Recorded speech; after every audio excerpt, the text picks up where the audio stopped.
My name is Pat Friedman.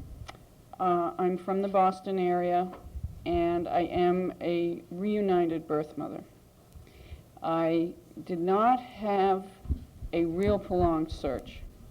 Unfortunately, when we tried to find somebody to do this workshop, it was difficult to find a birth mother who could or would do the workshop who had been involved in a prolonged search. Another difficulty that we had was getting literature which addressed itself specifically to birth parent searches. There's lots out there on adoptee searches that are prolonged, and they hit brick walls, but there is nothing really that deals specifically with birth parent searches for their children, at least that we're aware of. This fact was pointed out to Linda Brown, and she may be very busy in the near future working on another book, but at any rate. The syllabus that was given to you is small. I have got another book, which I think would be of great assistance. Now, this was until this time. I did not have until the other day when I went to the book room. I did not have a copy of this book, but it is worthwhile to get it. It is available in the book room. So it's called Faint Trails by Hal Einye, and it's really worth it to get it if you're. And it's not that expensive. I think it's $6.95. So $7.95. No, $7. $7. Hal Eigner, Aigner. Eigner. The other books that I had were Mary Jo Rivera's adoption search book. Again, it doesn't deal specifically with prolonged search, but it deals with searching and any amount of assistance that you can get. I suggest that one. I Would Have Searched Forever is the story. I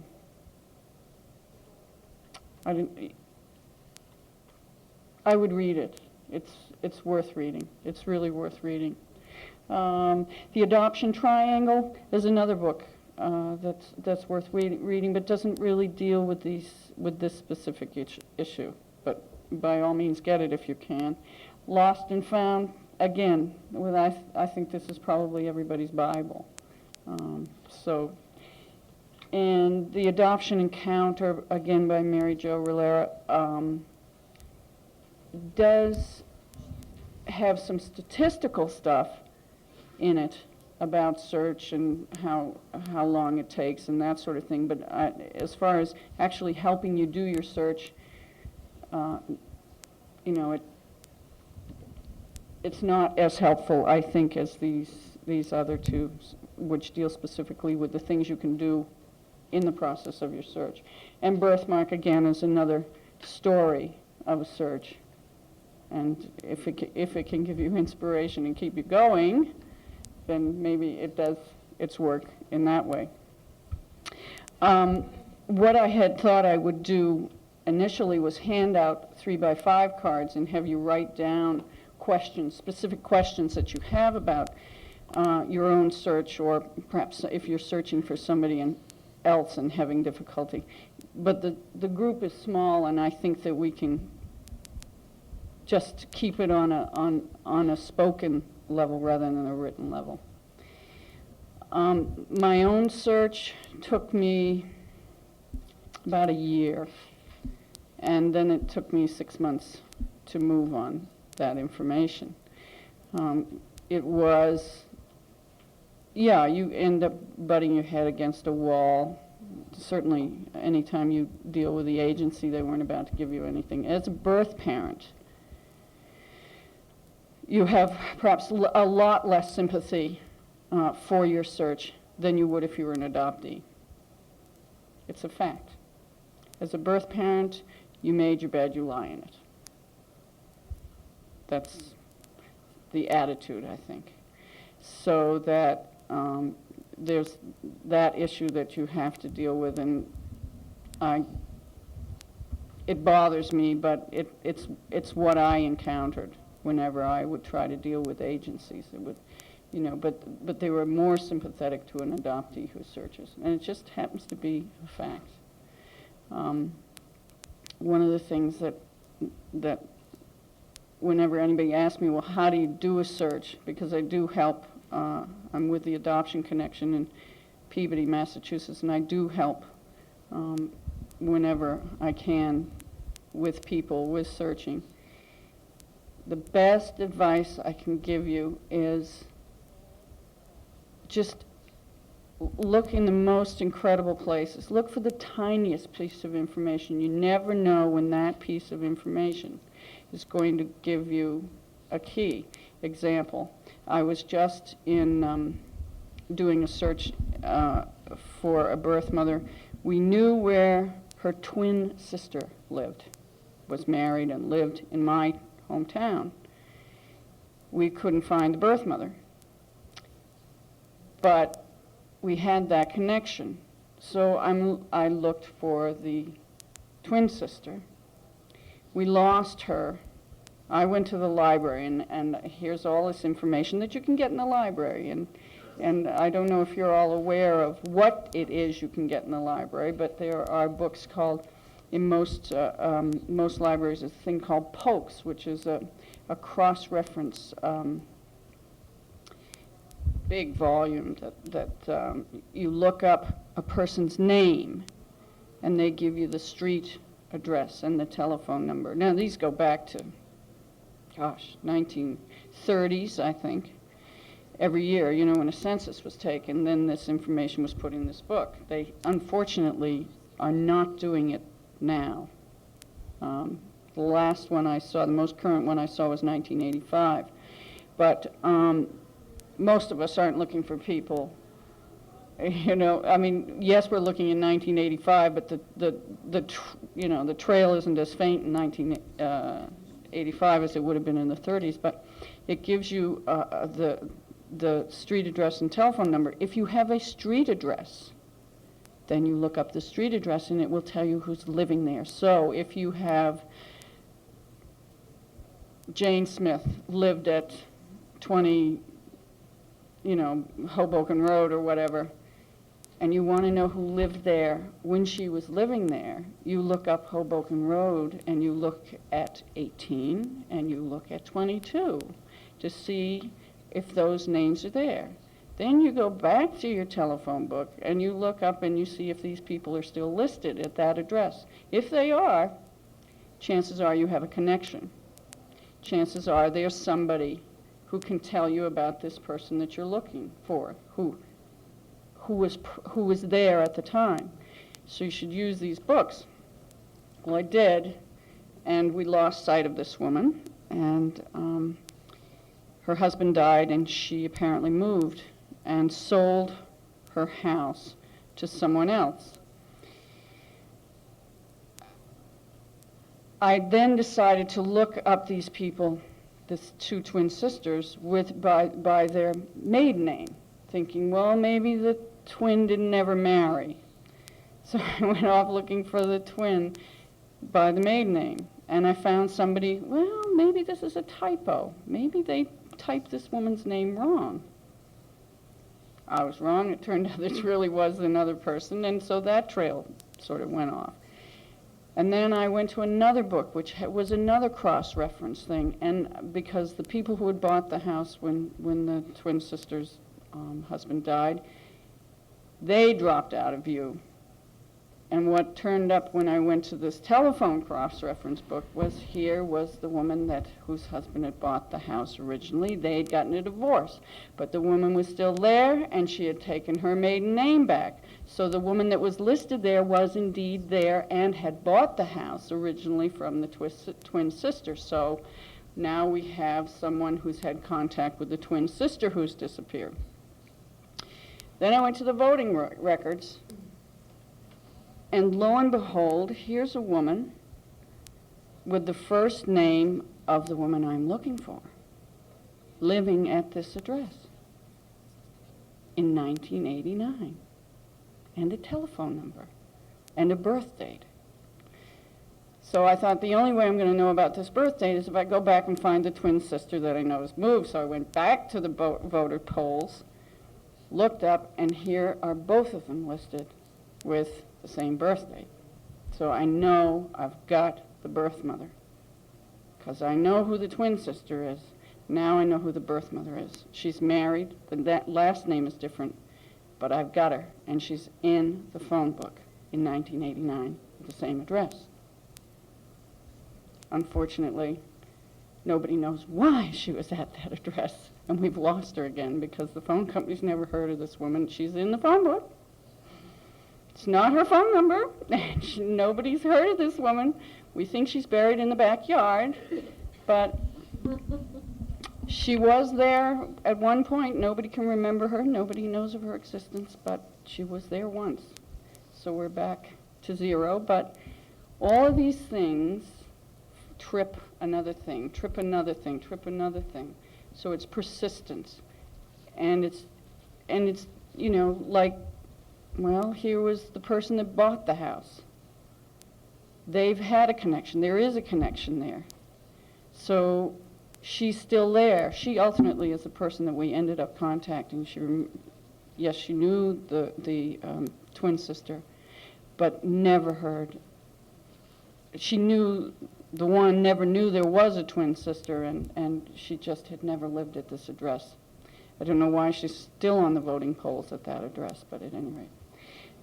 So my point is that just even the most bizarre kinds of information that you can look up may lead you where you want to go. Yeah. Now, you're saying that... Wait a minute, hold on. You're saying these books are called Pulse?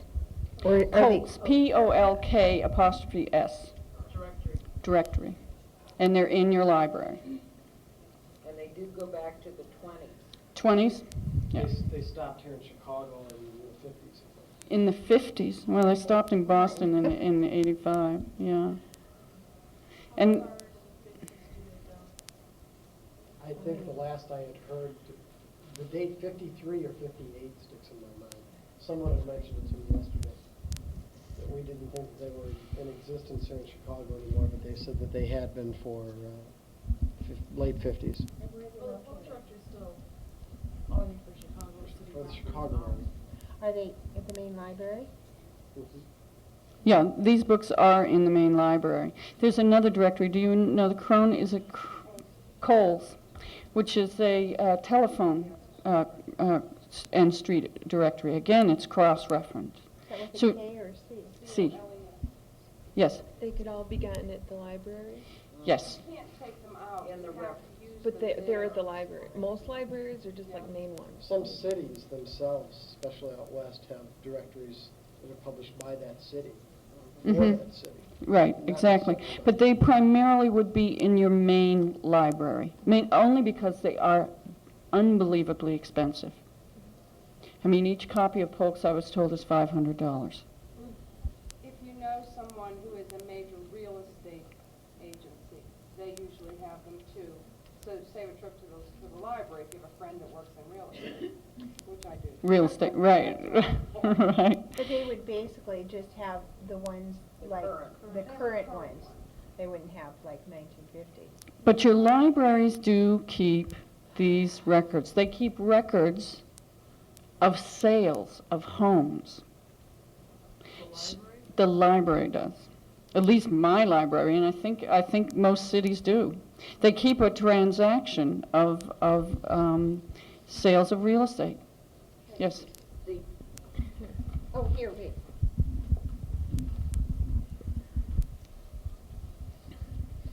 The county, is this on? Yeah. Okay. The county records office also, you can see a deed transfer, and you can get the address of the current member. Not Owner. the current, the former owner, Mhm. the next address where they would send that information. So if you were looking, you know, in the case of where did the person go that sold the house, it would be on that deed transfer. That's actually what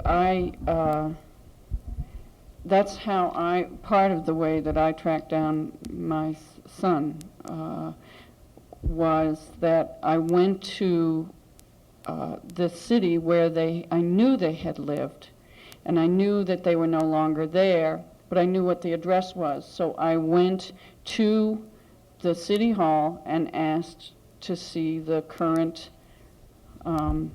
list of home ownership. And they gave me a name, and it showed right on there how long they had owned this property, so that I knew immediately that they had purchased it from my son's birth mother, adoptive mother. So I knew there was a connection there also.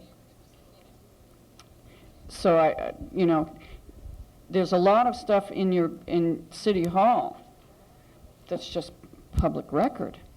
Another thing is, university libraries also have most of this kind of thing that Yes. you can cross-reference. Right. Yes. I have a question as far as university. Oh, This is not convenient, but On my original birth certificate, it has the father listed as a student at a university. And I'm wondering if there's a place that you can go to see student registrations. Ah,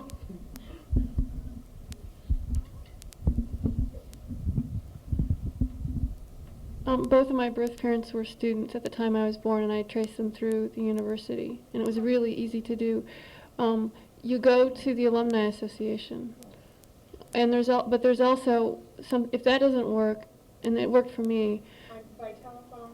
I mean, I was- live in California. yeah. I think you. right. What university are they at? Were they, what was he a You know, student? on my original birth certificate, that's the only thing that's smudged, is the university. It says University of, and it's kind of smudgy, so it's. Where were you either born? Illinois or Minnesota. It doesn't say Chicago.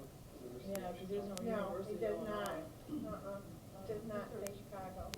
University Yeah. of Hmm. Yeah, Yeah. Champaign or Urbana. Yeah. It's a huge university. And then there's Circle Campus.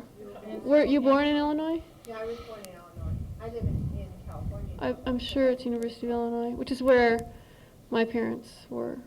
And what the Alumni Association has, which I think it's in their office, but you can also get it in the archives in the university library itself, are old telephone directories. Like, I was born in 1959. I was able to find, I only had their first names.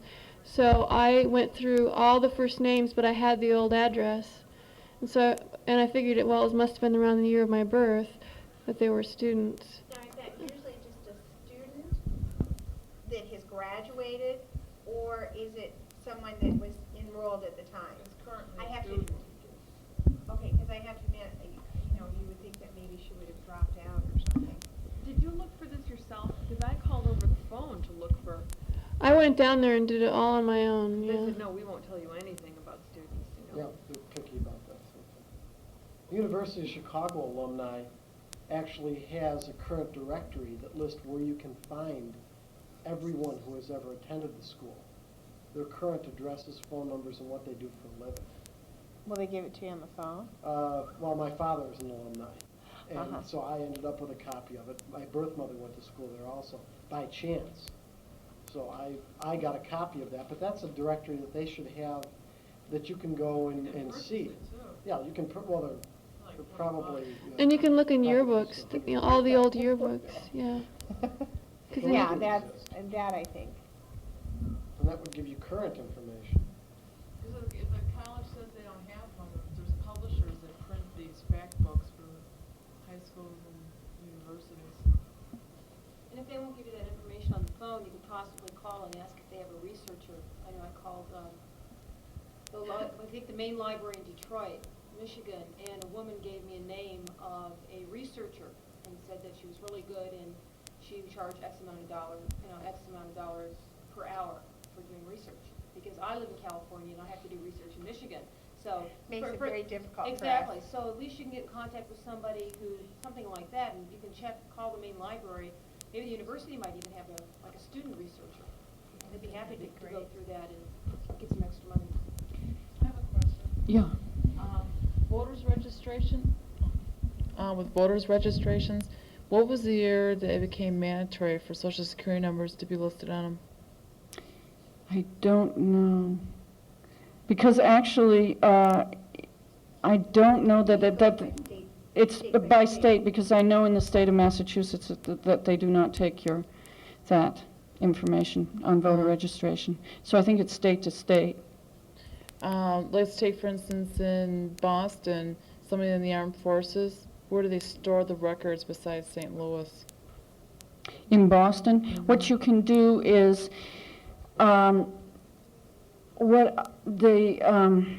is it? The veterans, there are local veterans groups, and you can contact them. Those people are very helpful sometimes. Again, it depends on who you get on the other end of the phone. If you're looking for somebody that maybe was in the service, in the book. Yeah, there is a book in there. There's a book that, But see, there was a fire in St. Louis, we lost 7 years worth of files. Did they just tell you that? Yeah, Did they tell you what years? You know, I hate they to did, I have it written down somewhere. I hate to but- tell you this. There's a lot of fires in this country that burn records. Yeah. What? There's a lot of fires in this country where the only thing that's destroyed are records. and that's true because But I mean, I've heard that from numerous people, that yes, there was an active fire. Yeah. Oh, so you are certain that there was a fire? They were very, Okay. you know, there Okay, defined okay. years. Because I know specific instances where people were told that there were fires, and that was just to get them off their back. It was 1959 and 7 years back. I just missed it. You know, she's been in there 1 year earlier, would have had a file on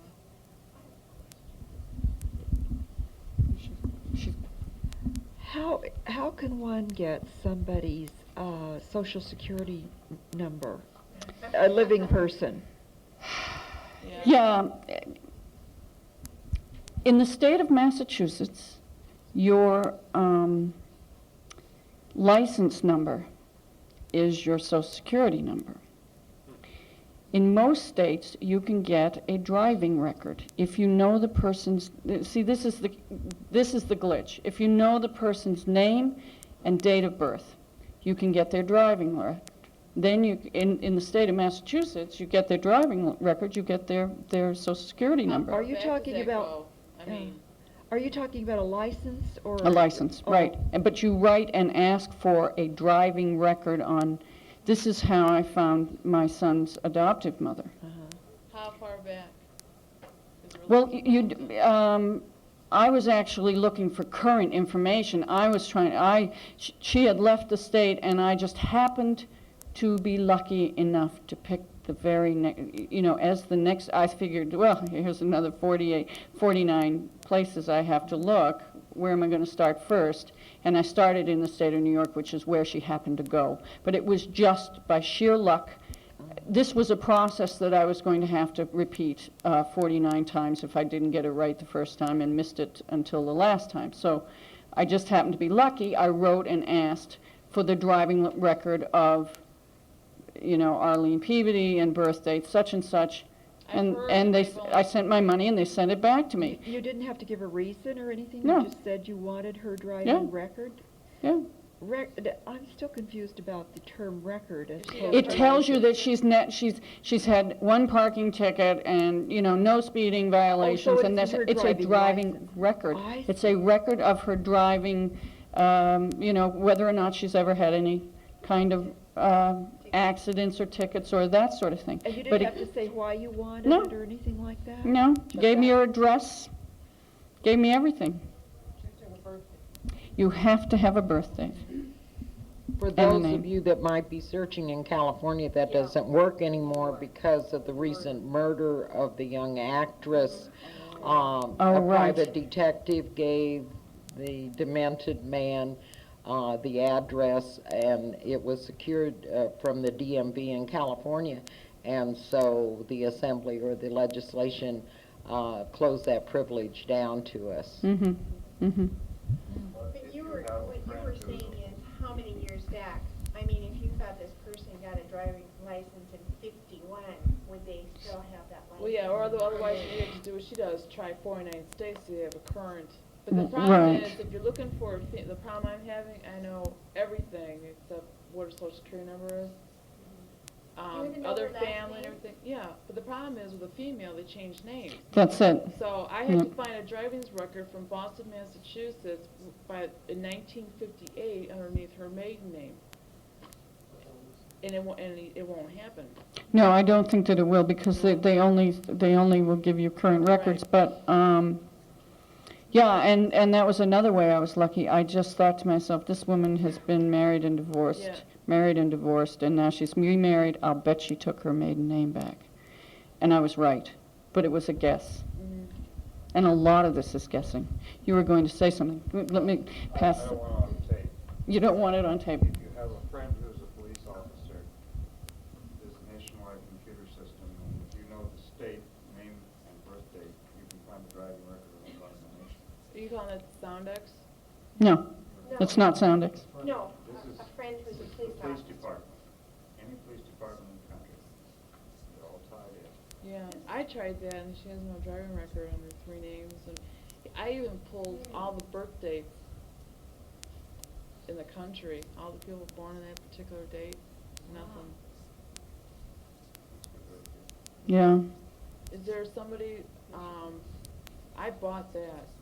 It's not something that's common, yeah. Where'd you buy that? Something about that. But yeah. I bought it in Lake County. But they have a national tie-in, but I mean, you know how many people were born, October 1st, 1936? Yeah, and then the chances are, I mean, I didn't give me any more, I knew lots of information I knew what her maiden name was, because I have a birth certificate, but, Have you changed your first and middle names around? yeah. Have you tried for a marriage license on her? Well, see, that's the problem, is you had to go county by county, physically, for marriage, there was no divorce ever filed, at least in the state of Illinois. She abandoned, she left 25 years ago, has never been heard from any part of her family, on her side or my side. Then she's probably. So I had to go county by county to see, so actually, she did remarry, she never filed for divorce, unless she filed in a different state. But then they only do 5-year searches, if you can get someone to look in the microfiche, and then what name do you go under? And, I can say, well, Mary Cordero, I think, got married in, 1960, they'll do a 5-year one-way, front and forward, and that's it. So you have to really, So if you're not certain that that's the yeah, name. and you have to go county Yeah. by county per state. Yeah. Another good thing too is, if any of you guys are Catholic, Catholics make it real easy to find. They have baptismal records. You have baptismal records, and you get witnesses, Mhm. and all that good junk. But you have to call the church, and then. What have you done with the You witnesses? generally have to go in My person witness- as well. My witnesses are dead, and the one witness that is alive is not heard from her. How would they, who got you baptized though? Well, see, the thing that, and I'm trying to impress upon her, is that a lot of times, they'll baptize you, well, Who's they though? In the hospital? in the, yeah. In the hospital. And especially too, what I found in searching and just over the years is that if you are adopted and your birth mother was Catholic, though they may not necessarily honor it by the adopted parents, they will baptize you. Right after Yeah, I think birth. that it's part of being a Catholic. No, You I'm just- saying that if you as a Yeah. birth mother giving up your child to another adopted family, they still, upon personal request, do the baptism. Even though it won't be honored by the adopted family, that this child is baptized Catholic or whatever. Mhm. But, It's 100%. And there'll be a record, yes. Now, does every church have a certain, or every hospital have a certain church that kind of goes to that hospital? So like Illinois Masonic, would it be a hospital, would it be a church that's in their area? Yeah. Priests could go to the hospital though too, rather than doing it in the church. right, they do it right in the Yeah, hospital, together they do it right in the, by the But I mean, bedside. Right, but it actually, the hospital has their own specific, I happen to know this because my husband's a doctor, that they have their own, on-calls, yeah, there's a rabbi that goes to Beth Israel Hospital, and he is the rabbi for the Beth Israel Hospital. However, you as a patient in the hospital can call your own clergy and have them come in. That doesn't mean that your clergy can't go in. So if you were, But I don't think she was from Illinois. But what I'm saying is a birth mother would never call a clergyman in that goes to her family's parish. They use it, the more, 9 times out of 10, they'll use a resident or staff rabbi or whatever. that'll Oh, do- really? Yeah. Right Yes. after, Can you yeah. take this? Pardon me? What's I was born in Highland Park Hospital, and they're the ones that told me my record was sealed and involved. So how would you find out where you were baptized? Because I called every church. Around Highland Park? No, I mean, I called every church. I called over 36 Catholic churches in the Boston area. You can eliminate that by just calling the archdiocese. I did that, but that was sealed. I'm a Catholic Charities baby, so everything was sealed. But if you weren't a Catholic Charities baby and you thought that your mother might be Catholic, my birth name Well, sounds see, I got Catholic. my mother's birth certificate by calling all the Portuguese Catholic churches in the Boston area, which there was X, and just called them all, because I figured she was around what age. Then I determined that she was Catholic, so then I called all the Catholic churches from where I was born at. I called 7 of them, and I was baptized prior to giving up to adoption. You were going to say something? Well, I was going to say that normally I was baptized Catholic, and they baptized me like the next day or 2 days later. And this is from the state of Minnesota, and I was born in Minneapolis, and the archdiocese was, or the Onward Mother's Home was in St. Paul, across the river, but the baptismal certificate went to the archdiocese in St. Paul. And if you've got your birth name, you just send them $5 donation, sign your birth name. This normally works for all Catholic archdioceses. Yeah. You sign your name as the birth name, send them $5 cash, and you get it back. And I got my sister's. I found out there was one more adopted after I was. And I got her birth name, and I sent it in, and, you know, The witnesses. then Now there's- you have people that do the family, and you get to call Well, them. on mine, for instance, I'm a Catholic Charities baby. Mm-hmm.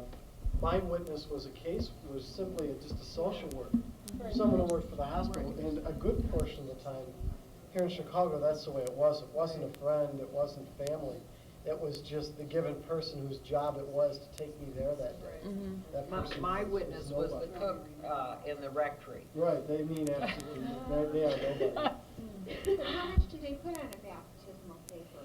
Where you're born, your mother and father's name. Your mother's maiden name. And if you have you're grandparents on it? adopted. Pardon me? Do they put They grandparents? put grandparent, okay, there's 2 ways, okay? The archdiocese, puts down the father's name, the mother's, maiden name, witnesses and the date of birth, and then the date of the baptism. The churches of your parish put down grandparents' names, witnesses. You see, I mean, you had to find 2 sets of baptismal records. I had to find 2 of them, because the one the archdiocese said had me baptized 2 weeks prior to me being born. Catholic Charities covered it up. So I had to call all these churches, and I found the true set that gave me my grandparents' names, my mother's maiden name, where I was from, the date of birth, and all of it. I mean, that's how I got started. But you had to find 2 sets of baptismal records. Now- And if you're in and if your family's in the military has an archdiocese that you can mail to. And then I got my 3rd set of baptismal papers. I just have a question. I know this is gonna sound really stupid, but if you were a really good Catholic and the attorney had told you to use a false name on a baptismal record, would you use that false name or would you use your real name? So you gotta remember though, when you're baptized, you're a child way before No, you're no, I pregnant. meant the mother. The See, mother. but see, I got my mother's baptismal records when she was born. No, No, what I I'm saying is understand on what my you're own. saying. Oh, I see. On my Okay, own no, they're usually baptismal. false, they're usually false. Mine was false from Catholic Charities. That's what I'm saying, you have to look for another set. You have to go to a church. If you think you're Catholic and you were born around general area, go 30-mile radius of all the Catholic churches. If you don't know where the Catholic churches are for your state, call the Archdiocese. If you think you're Irish, they'll give you all the Irish Catholic churches. If you're Puerto Rican, they'll give you all the Puerto Rican. That's how I found it, but, because most ethnic groups go to Tend the to same stay, churches. yeah. I don't understand. When you were born, Catholic Charities, or the hospital you were born in automatically had you baptized, Oh, right? sure. Okay, so then the other set of baptismal papers you're talking about are your adopted parents? My birth parents. Yeah, see, my birth parents got his kids, see, mine's a little bit different. My brother was a couple months old. They went to a parish and had his kids adopted prior to giving us up. Had Had us baptized. So you spent time in the home. Well, yeah, for a month or two. Oh, in your birth home? Yeah. Yeah. Okay. Mhm. So I could just write the Archdiocese and send you guys. You have to have a The name. name I was given at birth, right? Can I say something? Yes, yeah, Ann. Oh, yeah. How I found my birth mother was, I had gotten my adoptive parents, I asked my mother for my baptismal certificate, and I said, and on it has the church that I was baptized. I was baptized in Boston. It said Mission Church. So I went to the church, and my boyfriend had called up and asked who was nice, were there any nice priests? And I went in and I said, I've been looking for my mother and I haven't been able to find her and no one will give me a name. Can you please help me? And he asked me when I was born, and he took out the book from 1956 and sat there. 1800s, by the way. That's how far back the church. But everything is a big That's record. logbook. That actually gives more information than your certificate. And it also, It gives accurate. And it accurate, did. yeah, exactly, accurate information. And it had, also, it had a paper on it, this white paper, how I even found it, because you'd have to go through the whole book. But there was a paper on the side that had my adoptive name on it. And then you opened up a paper and it had asked, my adoptive parents had asked for an amended baptismal certificate so I could make my communion and confirmation. But her name, Claire, my birth mother's name, and her husband were right there on the in the You can't book. go by what Catholic Charities or what the Archdiocese did. You gotta go to the church to get these books. But it's a loophole, and if the priest is willing to do that for you, it's, They It's do. up to the individual parent. yeah. Yeah, well, it's, that's one of the problems when you're searching, because you're always going to deal with other human beings, and you're really at the mercy of what their political take is on this, whether or not they think that you should have this information. I mean, even with social workers, we all have heard stories about social workers that just have to go to the bathroom right as they get your record on their desk. When I went, Right. when I called to Boston for my information, the Catholic Church didn't want to give it to me. And they said, why? I said, hey, my mother's dying. I had to establish the fact that she was Catholic so she can have a proper Catholic burial. And I mean, in 2 minutes, they had the information. And they even offered to fax me the certificate. So, I mean, Is there, can any of this information help me, a birth mother? My son was through Catholic Charities. Mhm. I don't remember Him being if he was baptized. baptized. I don't recall. But it was at the Catholic hospital. And I'm just wondering if there's any way that could help me to find the adoptive parents. Yeah, someone has their hand up. Can you take the mic? I just met somebody who's on their way to Holy Name Cathedral now to look into a baptismal certificate, and she was told that all the children born through St. Vincent's were baptized at Holy Name Cathedral. And I hope that helps you. In Chicago, that's the way they're all, but that's. I imagine But it's that not, would have- where are you searching? What state? Chicago. In Chicago. Chicago area. Everyone went through Holy Name Cathedral. But that would have the adoptive parents' names on them? The amended? The amended would, but then you go, then you go to the, They're both on the same day. My amended record shows the same date It's just like a as the birth date that it was certificate. done originally. So you would just cross-reference back and say how many people were baptized on that day. And it's, yes. So to get this straight, all hospitals have clergy that service them. They do, but Catholic hospitals are, they're more likely, not more, they are the ones that would ask for a priest to come and baptize. Now, I was not Catholic. My son was not baptized. That I know. Are you a birth mother? No, I'm an adoptee, in a private adoption. No. No, so I doubt that particular information would be there for you. Unless your mother was a very strong Catholic, and, she could very well have done that. If you come up with no other leads, this might be an avenue that you want to investigate, because it might give you something. It might not, but it might ultimately give you something. For a birth mother, most of us know this information. So I know it would never have helped me to look in this, look for a baptismal record, because I knew there wasn't one. But that's not to say that depending on if it was an interstate adoption, but if you figure a 40-mile radius from where you gave birth, let's assume it was an in-state adoption, within a month to 3 months, the new adopted parents, more than likely, if they were Catholic, would have baptized, and then you could, you could find it. It works either way. It's a fluke, but... Well, I was just thinking that for my birth name, my birth name is Sharon Kathleen, which sounds kind of Catholic to me. I was, of course, adopted by a Jewish family, so no, my family would have never baptized me. But I would think that if she was a strong Catholic, she would have that urge to get me baptized before I left. Most Catholics are spooked. They don't do it out of strongness. They do it because they're spooked into yeah. But either check the Jewish synagogue or it's a fluke, but it worked for me. Now, I was baptized the day that I was picked up by my adopted parents. And my mother was Catholic, and actually my adopted parents were not Catholic at the time.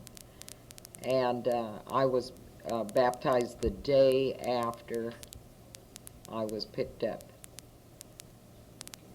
Did you just say within 3 months an adopted child will be baptized? Usually within 3 months. Yeah. Huh? Yeah. Well, listen, my parents, I was 8 when I was baptized. Only because my mother had 2 more children, and I guess she figured when the last one came along, she better do something, so. In the Catholic religion, that's probably very likely. Longer now, though, since they do it less often, so it could be 6 months, you had a younger For child, like 10 or 12. I'm just saying, back in the 50s, Right, yes, exactly. That's where I had Yes. a hard time. I Yes. was thinking, well, she has to have a Social Security number. Well, back then, they don't get the Social Security number, so they were working, which was like in their mid-20s. But back in the 50s, even people that were not participating Catholics baptized their children.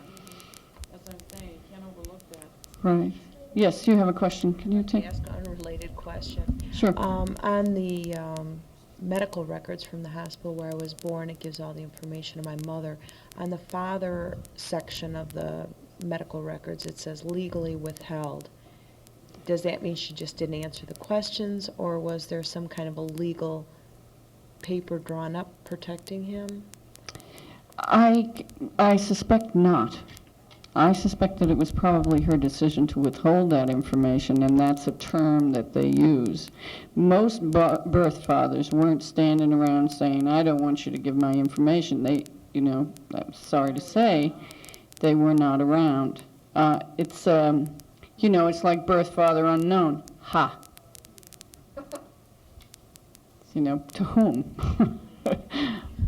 Going back to the Coles crisscross and the Polk, Polks, yeah. is that different from the city directories? The Polks is a city directory. Okay, because at Franklin Library, the Franklin Street Library in Chicago, they have the city directory all through the 1800s, and then for the Right. 1900s, up until there's a literal book sitting there, 52 and 53. But I need 54, and they don't have it. They don't have it. So, no. Try Newberry. Newberry? Okay, good, thanks. Okay, great. Have you found your parents yet? Are you the one with the common last name? Yes. Okay. What is your last, the birth? Both names she gave were bogus names. She gave Nelson and Peters, and both have panned out to be bad names, so I've gone back to zero. I'm starting my 5-year search with Zero again. with just the first name, and looking for other last names to begin with. She used false names all through the hospital, all through Catholic Charities. And then on the birth certificate, mysteriously used another name that was unmentioned previously. That even that name was, we now would think that it's probably a maiden name of the parents somewhere. Maybe her mother's maiden name. Uh-huh. And you don't have, well, no, if you haven't got a name, you haven't got a birth date. I have a birth You do have her birth date. Catholic Charities slipped, and Did they tell you where she was born? they're speculating. I see. More than they're not giving the information. So you're not sure that that birth date is even correct? That's the question I wanted to ask. Mhm. Can you, is there any kind of registry of people, if you don't have a name but you have a birth date?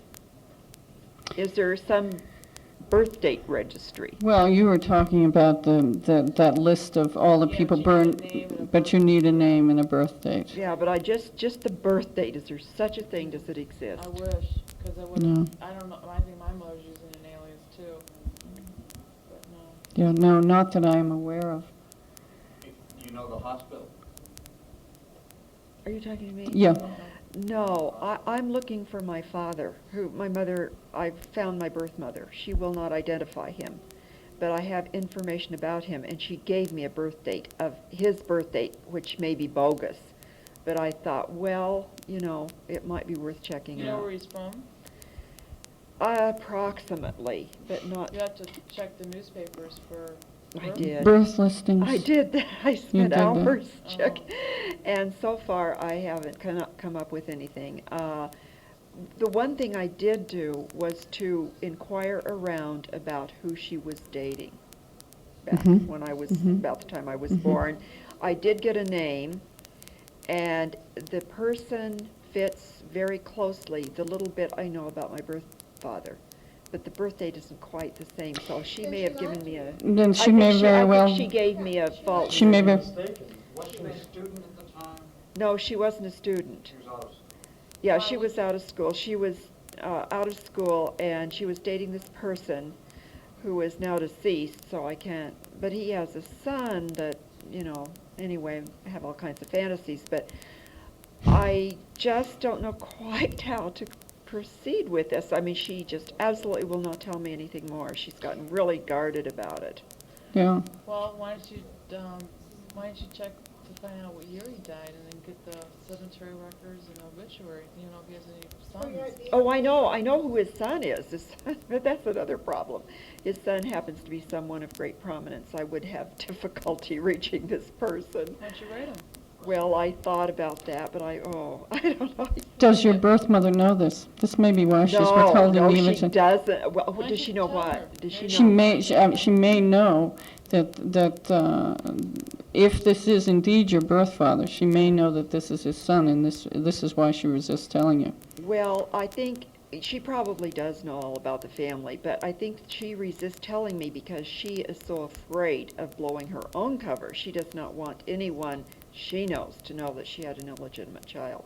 this is something that's very strong within her. She doesn't want any of her family or anybody to know. So I think that is primarily her driving force, besides the fact that she's just a very closed person.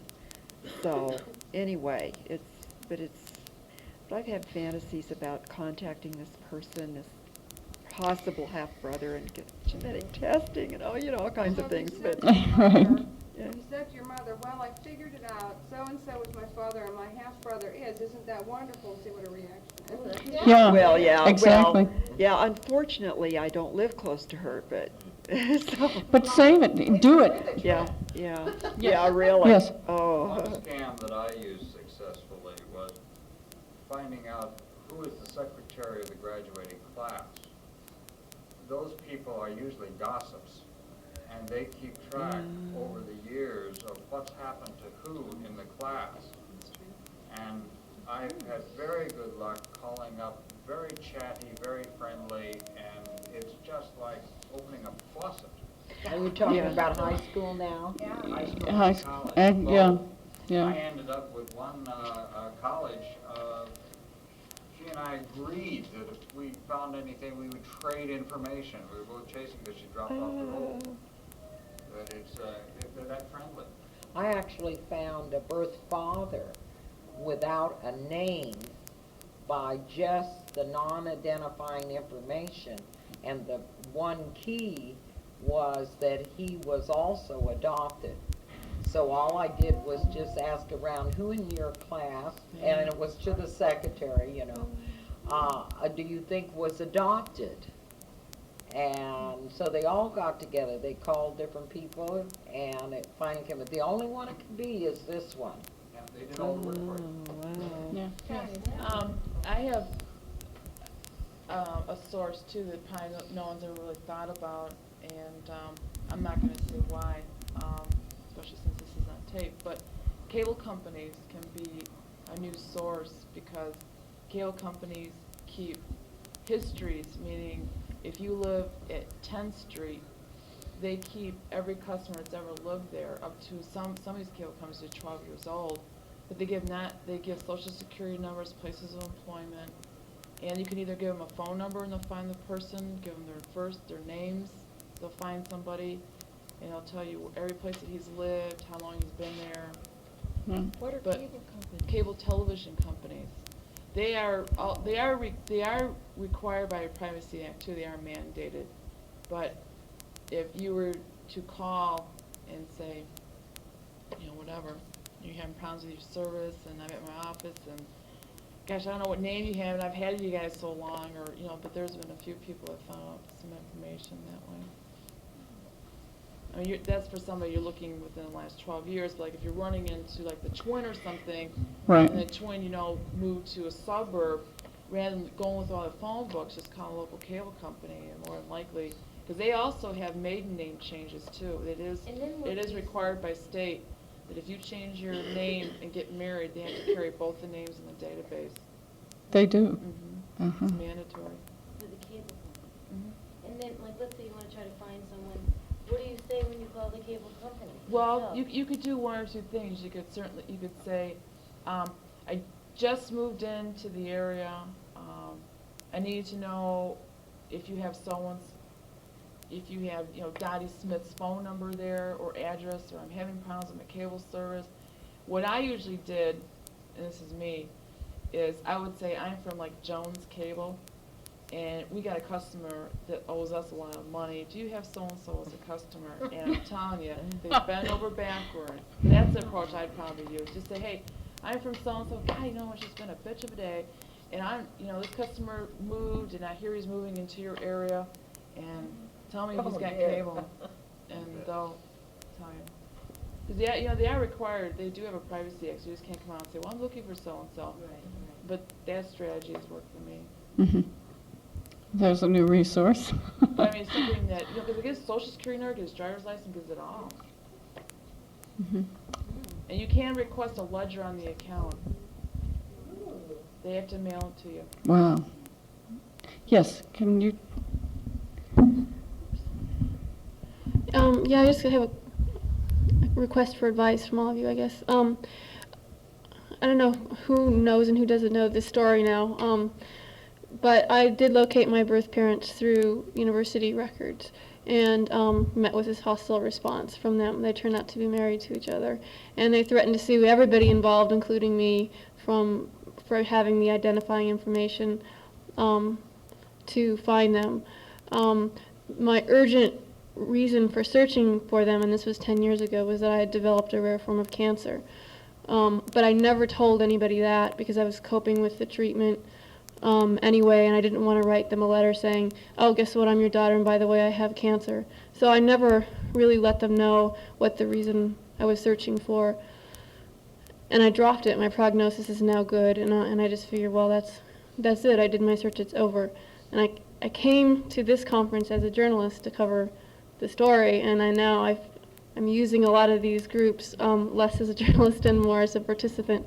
And last night I went home and called the information directory of Tulsa, Oklahoma, which was her hometown, because I remembered that one of the non-identifying pieces of information the adoption agency gave me when I went there 10 years ago was that she had a sister, a younger sister, who would be my aunt, who would still be in her 40s.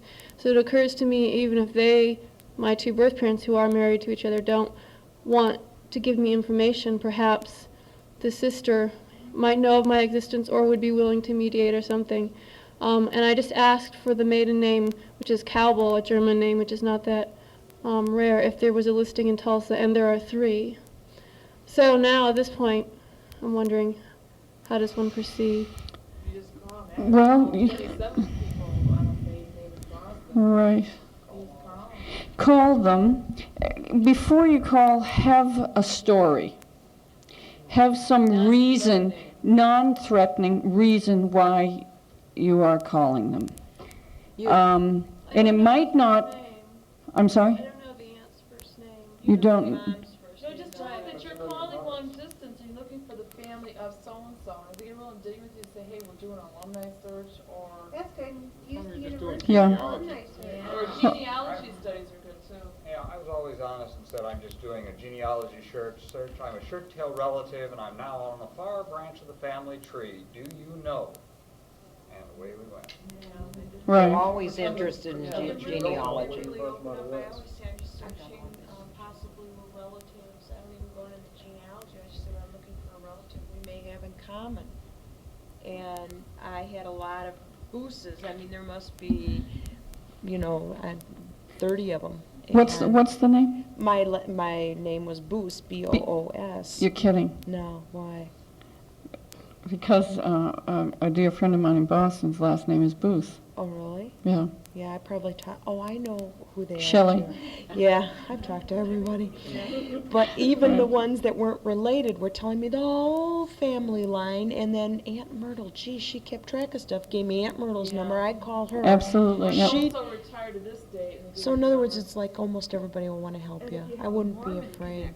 You can find out all kinds of things, because Mormons keep records for everybody that They you do can keep think the of. records, but I just... The temple. Yeah, but I can't for the life of me remember who it was. Just recently, within the last couple of days, it may have been here at the conference, somebody talking about a Mormon search, a Mormon thing. I do know who it was.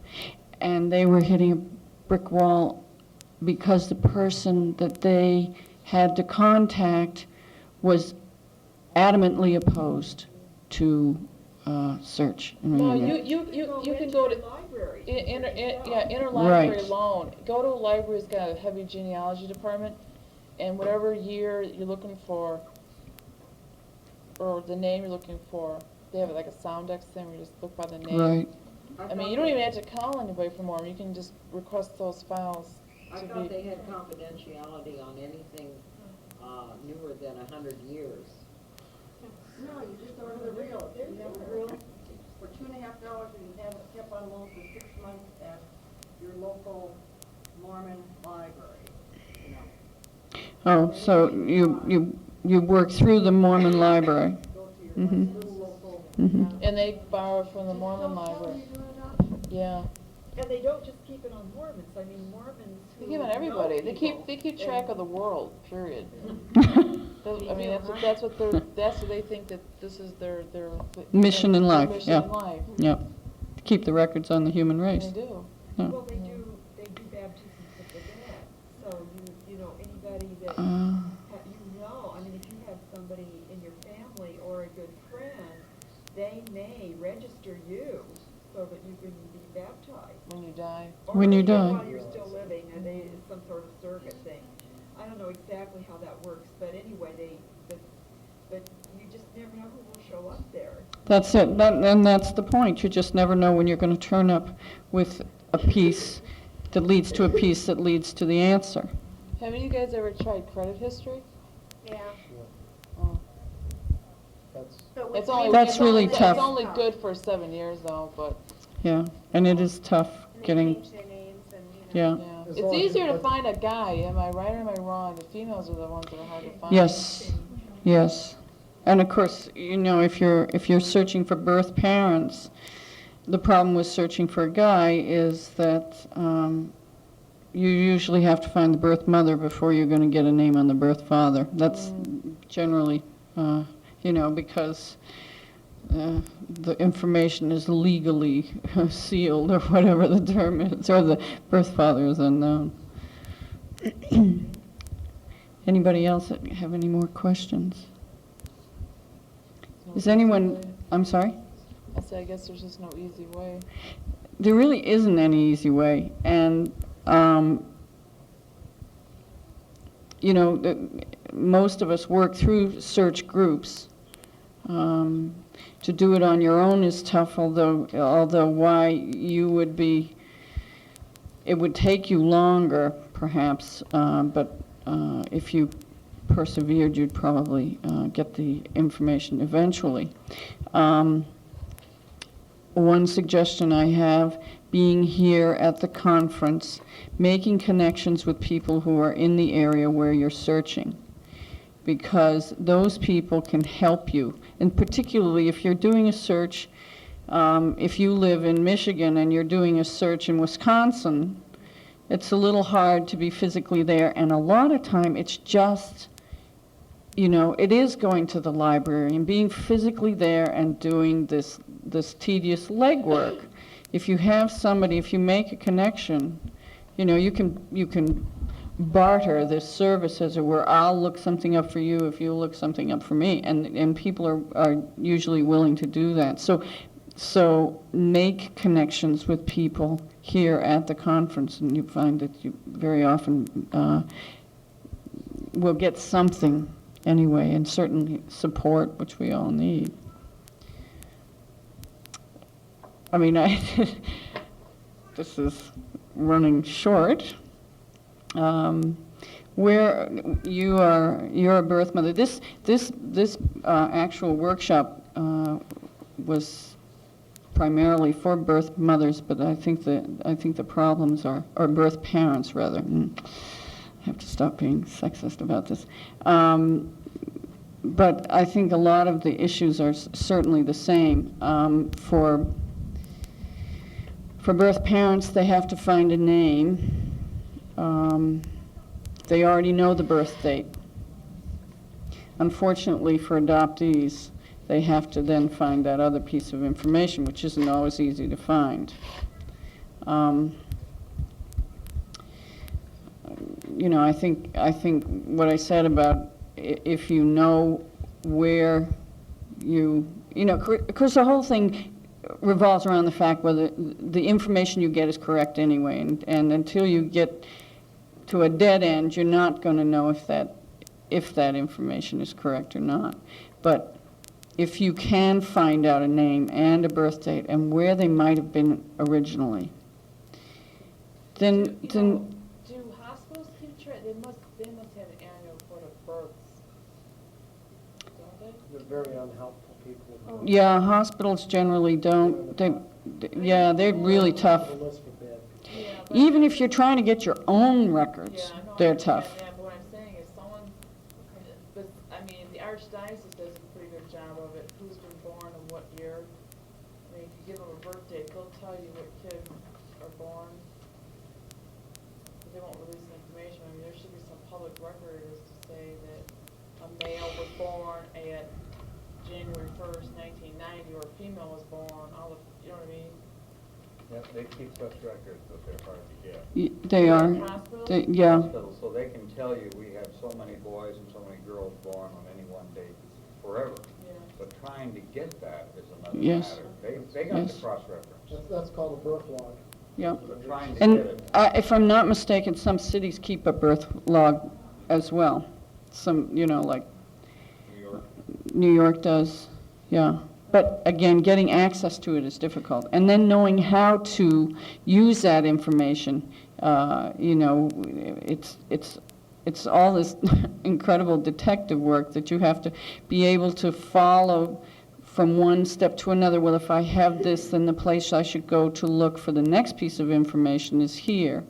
So if you can get access to it, which is the toughest part, then you've just got to be tenacious and follow all these little dead ends till you find that there's a door at the end of one of them. Yeah. I think if you were born at a regular hospital, like I was born at Illinois Masonic, I talked to my gynecologist into sending for her records in her name with her signature that I did. When first, you know, they said they had been lost in the flood, the great flood of 55 here in Chicago, I don't know. And then there was, you know, a big fire too. But I kept after them, and I finally found somebody in the records department that I would talk to almost on a daily basis. Fred. That's it. Fred and I were just, he thought I was Faye, he thought I was 60, and he thought I was just ready to die, and I really needed these records. And I would just continue to, oh, Fred, you haven't found him yet? Well, you know, my doctor really wants to do some tests, but he really wants everything. So, you know, the persistence is really... Yes, persistence, and if you can, this was pointed out to me, somebody I was talking to a week ago said that it's a young man who was searching for his birth mother.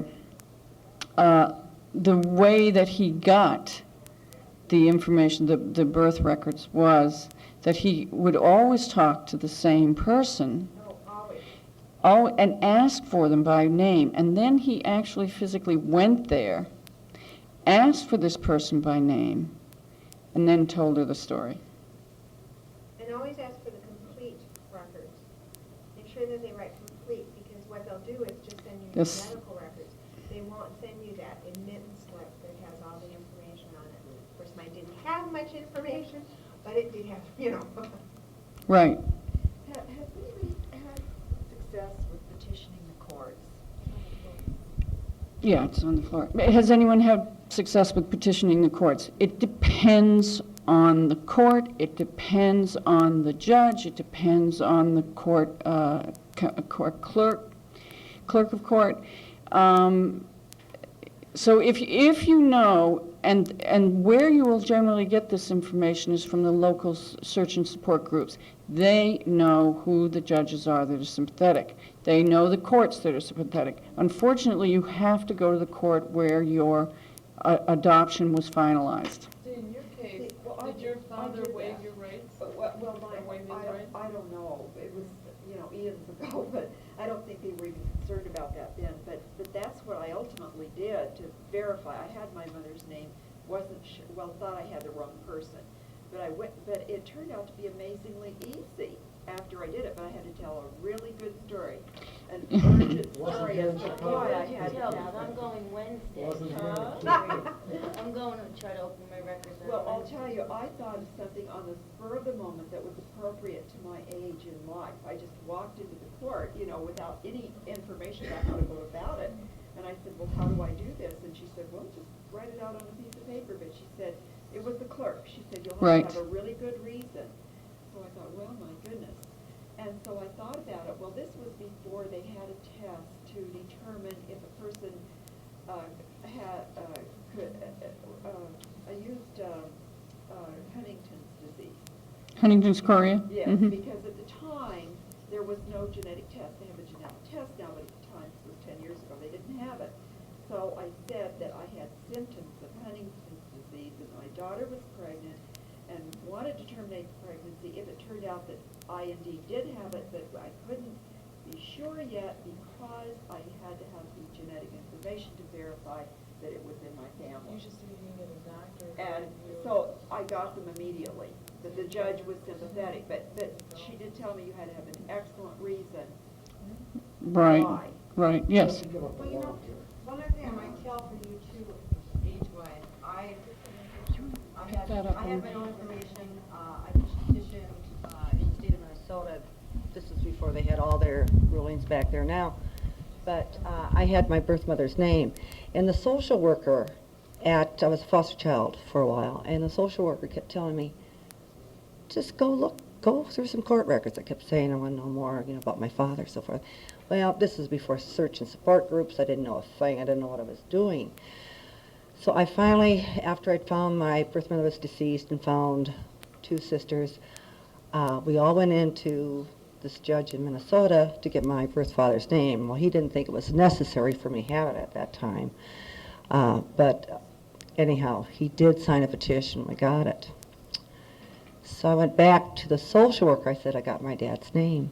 She said, Marilyn, I kept telling you to go to the courts. Your mother put a paternity suit against him. She said in the 30s, in the 40s, early 50s, women did that. And I could have had his name.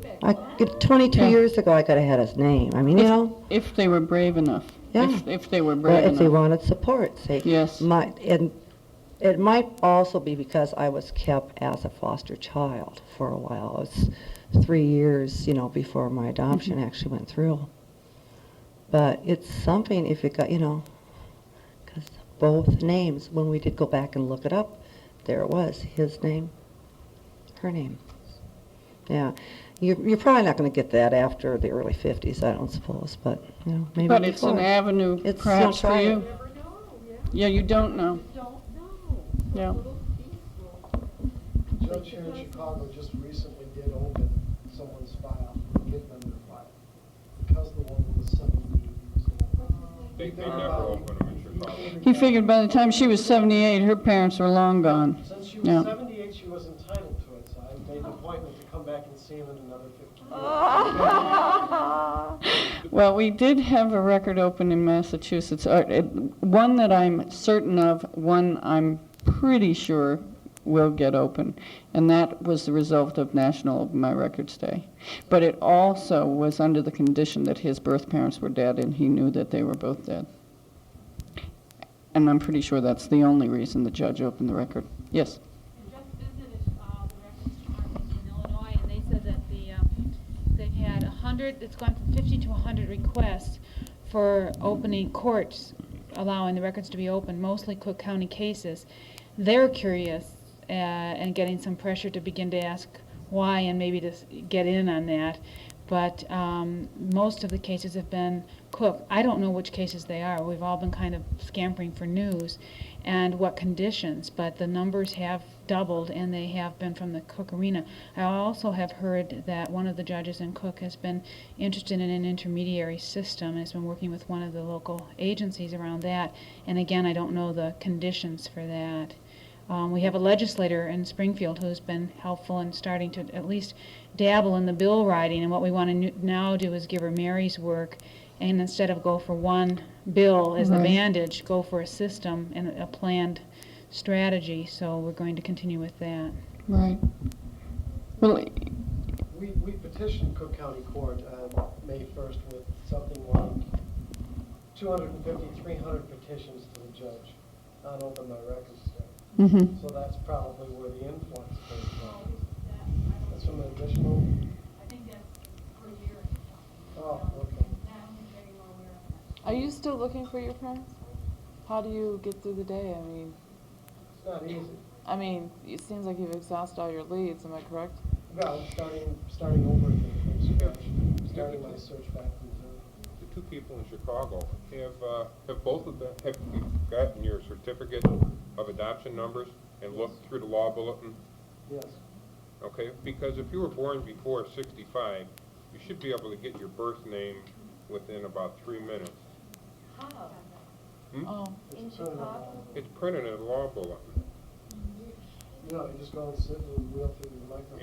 Yeah. Is that just in Chicago? That's just Just in Chicago. It's Cook Daily County. Center, or you can go to their, or you can go to the law bulletin's office downtown. They'll be glad to set you up with a table and microphone.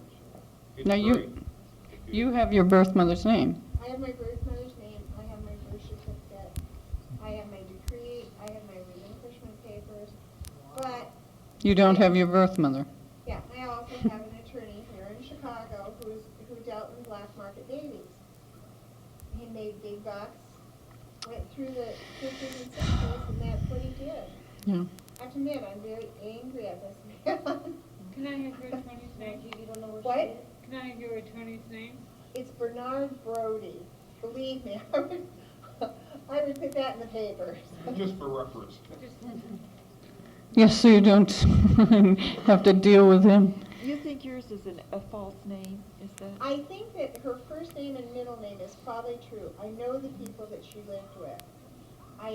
Two of the daughters that lived at the house at the same time were 6 and 8 at the time. They remember her. They remember what she looks like. The lady who she lived with worked for the attorney, and she was the one that flew these kids all over the country. I was adopted right here in Chicago. My mother came and picked me up from California. But, he did this to a lot of people. In other words, you were born in Chicago, but your adoption took place in California? No, my decree is right here in Chicago. But the couple was from California and came to Chicago and adopted you here and took you back. The adoption decrees had to come from originating state. Well, this man is amazing. If you talk to Kate Burt or a lot of people that were Brody adoptees, the things that he did was amazing. Oh, okay. Just amazing. Illegal, yeah. Very, very illegal. And I cannot imagine that the legal system still allows this man to practice.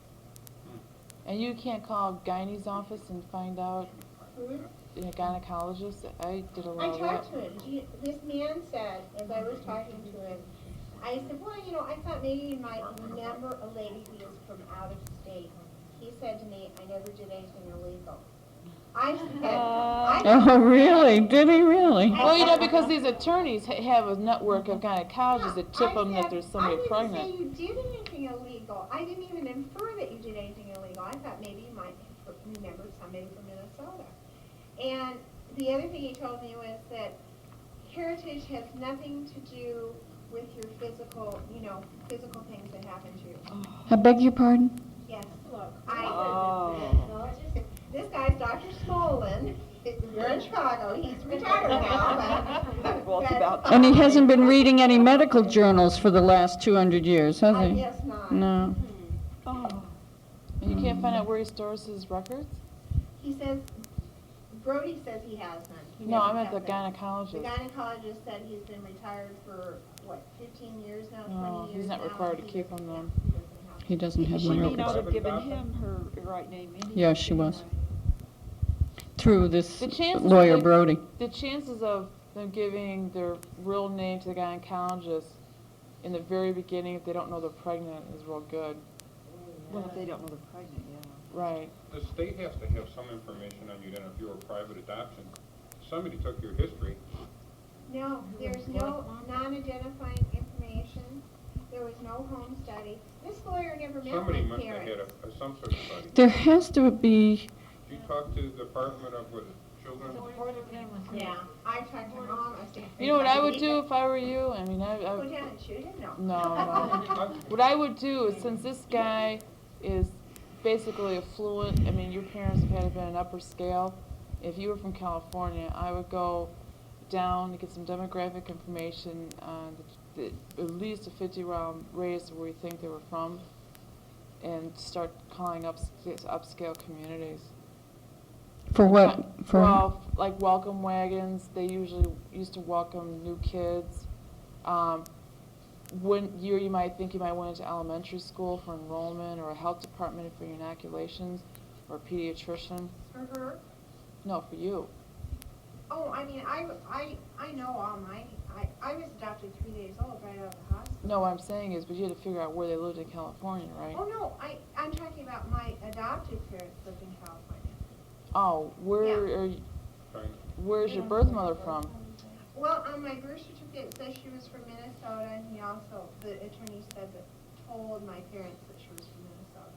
So I would think maybe that's correct. Have you tried for her birth certificate? Yeah, in fact, I have somebody in Minnesota looking for it. I've tried and didn't get anything, but I have somebody else checking. You have a birth date? No. You don't? No.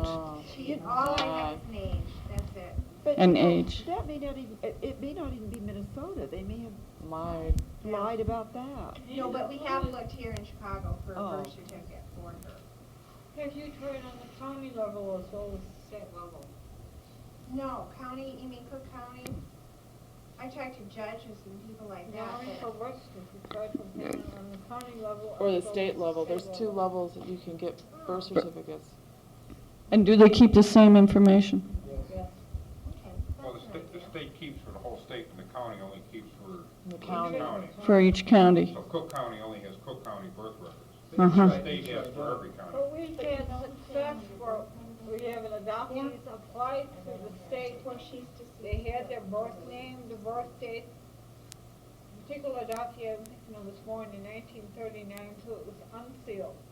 However, the state would not give her a relinquished copy of her birth certificate. She tried to the county and got it. So if you That's what don't have that's what success with one, try the other. Try the other. That's happened with my Yeah. baptismal Well, you have records, my and I was birth like going county, certificate. state. No, I was thinking on your mother, maybe you Wrong, could. wrong that last They don't name. have birth She used the last name. She doesn't have a birth date? Your mother's birth certificate is not on your mother's birthday is not your birthday. No, it only has her age. And it doesn't have a place of birth or anything, Minnesota. but not a town, just the state of Minnesota. Have you tried calling all the high schools? Yeah, well, I've started that in Minnesota. you did. There's a lot of There's a work. lot of high It was a schools. town or a lake. But you have her name, I know her first and middle name. you know her first and middle name, no last People are name. very nice in Minnesota. They will do a lot of work for you. Yeah. Now, Boston was quite did rude. the adoption took place where? It took place here, and there is no non-identifying information I listed. called the lawyer up and I said, at least I should get non-identifying information. I didn't mean from the lawyer, I meant from No, there was social no services. No.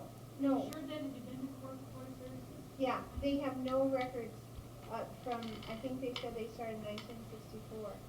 And you were born in? So they just took that baby from you, from your mother, and just handed it to complete strangers that lived out of state, and away you went? Thinking never That's more it. than that. I was very lucky. My parents were wonderful. Yes. But Have you talked to truth seekers because yeah. they're not in the book, register, the legal register that shows all the adoptions. They say it goes to Oh, I haven't asked them about that. It's the legal, What register? Some legal journal or register publishes. Legal register. It's the law bulletin which they're talking about. Law bulletin. They have a copy of it. And Barbara have a copy of it through the early 50s. But it would probably be still in her false name. Well, it petitions under your adoptive family's name. The adoption went through in Chicago, correct? Okay, so let's say your adoptive name is Smith. It'll say Charles and his wife, Charles Smith and his wife, to adopt baby girl, bingo, there's your mother's Not, name. yeah, Have you done that? yeah. I have my degree. I have my name right on there. Well, how do you and know it doesn't give you your Boston? last name? Another baby girl? Yeah, it does. But it But was, you think that that's a false last name? it was the name of the person that she lived with. Oh. I have a feeling that at this hospital, there were a lot of people by that name. Does the person she lived with, Deceased. is deceased? And there's like, you say you've spoken with the daughters, and they have nothing but memories. There's no, They can remember what she looked like, they can remember she was from up north, they can remember her voice. and they have no, like sometimes, The birth mother gets to this family. Sounds like a baby ring. You know what I That's mean? what it sounds Exactly like. what it was. a baby ring, yeah. Yeah. You don't keep records of those things. No, but I'm not talking necessarily about records so much as, pieces of paper that might be put away up in the attic where these two sisters, that you've talked with might be able to, you know, old stuff left over from years. Oh, yeah, I talked to an aunt just the other day. She would remember, because she must have had some connection, the family, to this lawyer. They probably had multiple women through the house. Yeah, they did. Sounds like Yeah, they're they having can women just remember. staying there having their babies. There's a baby shop. Well, but there, I suppose there's some. And there are attorneys like do that, set but through things I up. went to I have two They children. probably say that should they remember her and don't even remember her. And one of them is through an organization where they have these au pairs who stay, so they can register, you know, something. Yeah, were you in the hospital, or were you by an au pair, or And like a nanny. no, midwife? Were you delivered in the hospital or Oh, in yeah, home? the doctor, yeah. And there's nothing there, you can't get anything there. Oh, the hospital records I have. And it doesn't give you your mother's full name? The hospital records have Faye, and then it's crossed off, and then Nye is written above. But the name that's crossed off is the maiden name that she used, which was Appel. And then she signs everything in Mrs. Faye Nye. But there is a name, I have looked for Nye everywhere. yes, but what about this Appel? Appel is the people that she lived with. I see. So she did register under a false name. I watched them take my medical records with a bottle of white out and wipe the name out before they gave it to me. Physically from across the room, watch them do that. Make a Xerox copy of it and then hand me the records and say, these Well, are the can you records." remove the whiteout? No, they give a Xerox copy. They have the gall that while I'm standing across the other side of the room to purposely white it out and then hand it to me and say, here. I screamed. They almost had me thrown out of the hospital. What hospital? St. Elizabeth's. Can you request it again? You might get a different person. That's what happened with me. There's one woman who was a correspondence clerk. All correspondence and everything goes through this one. You know what? You know, the other thing is she goes on vacation. Right, that was.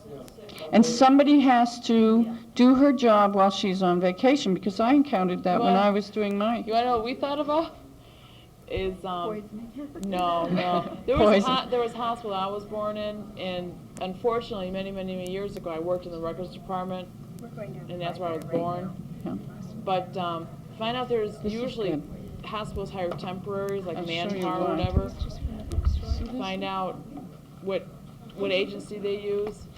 Because Yeah. if I was just to go get a temporary job to get to my medical records, I'd just get out with Manpowers and Oh, get all in right. there, they call me in. Sure. I had thought of just like hitting up on one of the Lost and ones who, found. working in the This- department and having lunch with them. I don't speak Spanish. This wouldn't do for me. Oh, well, learn the language. St. Elizabeth's Hospital, is that here in Chicago? or- Yes. I got a similar instance. I was born in St. Elizabeth's Hospital in San Francisco. Well, And I requested my medical information that they, for me and my birth mother, I know my birth name and her birth name. I put that in, they sent me a form, I signed it, came back. I can appreciate your feelings, I felt the same way. Everything was whited out. I mean, you I could watched see them do it. I saw the now bottle of that- white out. It felt just like throwing the bottle. Oh, jeez, you just want to kill. I mean, this is my information. You could just tell it was a photocopy of probably what they did. Yeah, they probably. You were searching through University of Michigan. No, not yet. My birth mother was from Michigan, so I don't know. And it makes you excellent contact. And your name is searchers in Michigan, and I gave them a copy of my non-identifying information. Plus, I know that my birth grandfather had died in 1949. So I have family Good luck. members that go to school. Good luck. It's open till 5. I know my birth father had a college education, not my birth mother, but I don't know where. I know she went to Catholic high school, and it sounds like I did what, like you did. But I've called 35 Catholic high schools. I and went through- requesting a yearbook that I was a niece, and this is for my aunt who's turning 60. I got real creative, and so I've eliminated 35 high schools, but I realized too that there may have been a high school that she went to that has since closed down. So at least If you call, there's a state agency for schools. It's like an archdiocese of schools or archive. They'll tell you what year they opened their doors, what year they closed their doors, where all the records went to, if there was a fire or flood and they shipped the other kids to a new zoning district. That's how I found out about Boston, because half the schools that I thought my mother went to had burned down, they closed down, they... Yeah, you know. and Catholic, Finding out, yeah, that I. Call the library, they've got the information. I call Boston Library and say, hey, where's this listing of all the Catholic schools? Or the Archdiocese will give you a Catholic school. Yeah, I've got one from Detroit. I called, what was it, Grand Well, Rapids? if you call the Archdiocese, they'll tell you what year they open the doors and if it's currently open. Yeah, Because the Archdiocese gave me that. yeah, they gave me that list and I called them. I mean, I had to go through like 36 Catholic schools, and by the time I got to like my 34th, I hit pay dirt. yeah, You know, it just, it's a lot of and Boston was very perseverance rude. and patience. Yeah, And, I'm realizing that. yeah, Tenacity, too. I mean, tenacity and you know, going See, forward once and you find backing a up. school, then you can find out where most of the people went to church. And then from the church, you get the baptism rite. I couldn't go forward, I had to go from the back door down. It was weird. It was easier going through what you're going through. Yeah, 'Cause then I'm you'll know. hoping, yeah, because I was baptized, I was born in a Catholic maternity hospital in San Francisco, and I know I was baptized 6 days after I was born. So you've given me some excellent ideas as far as getting my baptismal certificate. Well, not even that, your mother's. Oh, my mother's too. Yeah. Oh. 'Cause your mothers will give witnesses. You'll be able to find out who her parent. They'll tell her where her hometown is. And then what I did when I found my mother's hometown, my mother's, I found out my grandmother's name in her hometown. So on a fluke, I called my grandmother's maiden name to see if she had any surviving brothers, and luckily she had 2 out of 7 that were surviving. So, do you know the family so-and-so? And they said, oh yeah, you know, and that's what I mean. I had to go work the opposite way down. But once you find the school, find out what church, and see if there was your mother's baptismal records, then you'll find out her hometown, obviously. And then call your mother's maiden name and find out if your grandmother had any surviving brothers. Unfortunately, it's a common name, Graham. And But in that hometown, though, she might, or the surviving regions, I had to call, I don't know how many Beals in Boston, and it's a very common name. Yeah. But luckily, my grandmother had some surviving brothers that had the same, that knew the family. Yeah, because men don't change their Men name. don't change their name. And your grandmother might have had 5 brothers. My grandmother had 7 brothers. Half of them were dead, but there was 2 that were living.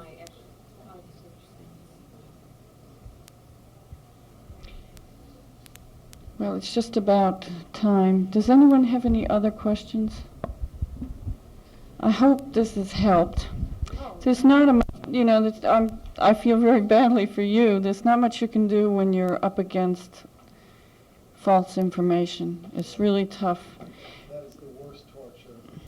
Yeah. Research is the worst. Yeah. Oh, definitely, no. But I do urge you to make connections with people in the AAC because, you know, you never know when somebody's going to find out will be able to find out a piece of information for you. 67. And that you're sure of, 1967, yeah. Well, thank you all, and good luck on your searches.